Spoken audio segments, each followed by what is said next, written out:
ফিলিস্তিন রাষ্ট্রকে আনুষ্ঠানিক স্বীকৃতি দিয়েছে যুক্তরাজ্য, কানাডা এবং অস্ট্রেলিয়া। 3 দেশের পক্ষ থেকে পৃথক বিবৃতির মাধ্যমে এই স্বীকৃতির কথা জানানো হয়। যুক্তরাজ্য ও কানাডা প্রথম G7 রাষ্ট্র হিসেবে এই পদক্ষেপ নিল। জাতিসংঘের সাধারণ পরিষদের বার্ষিক অধিবেশনে ফ্রান্স, পর্তুগাল সহ অন্যান্য দেশ একই পথে হাঁটবে বলে আশা করা হচ্ছে। এদিকে ইসরায়েলের প্রধানমন্ত্রী বেনিয়ামিন নেতানিয়াহুর বিরোধিতা করে বলেছেন, এর মধ্য দিয়ে হামাসের সন্ত্রাসবাদকে পুরস্কৃত করা হলো।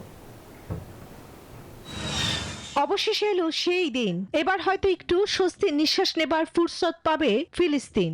একই দিনে যুদ্ধ বিধ্বস্ত এই দেশটিকে রাষ্ট্র হিসেবে স্বীকৃতি দিল 3 দেশ। এই নিয়ে মোট 150 দেশের স্বীকৃতি পেল তারা। ফিলিস্তিনিদের জন্য এবং তাদের দশকব্যাপী রাষ্ট্র প্রতিষ্ঠার আকাঙ্ক্ষার জন্য এই এক মাইল ফলক।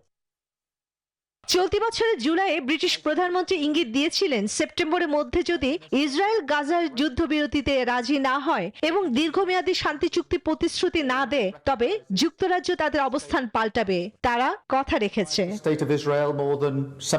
ব্রিটিশ প্রধানমন্ত্রী কিয়ার স্টারমার রোববার এক ভিডিও বার্তায় ফিলিস্তিনিকে দেন স্বাধীন রাষ্ট্রের স্বীকৃতি। বলেন, শান্তি ও দ্বিরাষ্ট্র সমাধানের পক্ষে এখনই দাঁড়ানোর সময়। আজ ফিলিস্তিনিদের শান্তির আশা এবং দ্বিরাষ্ট্র সমাধানের জন্য যুক্তরাজ্য মোনালিসা হেভি ফ্লো 15 পিস প্যাকেটের সাথে 8 পিসের একটি প্যাকেট একদম ফ্রি। আনুষ্ঠানিকভাবে ফিলিস্তিন রাষ্ট্রকে স্বীকৃতি দিচ্ছে।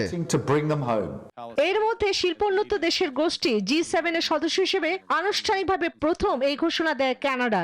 কানাডা প্রধানমন্ত্রী সামাজিক যোগাযোগ মাধ্যম এক্স জানান, ফিলিস্তিনকে রাষ্ট্র হিসেবে স্বীকৃতি দিয়েছে কানাডা এবং এখন থেকে ফিলিস্তিন ও ইসরায়েলের উভয়ের শান্তিপূর্ণ ভবিষ্যতের জন্য পাশে থাকবে তারা।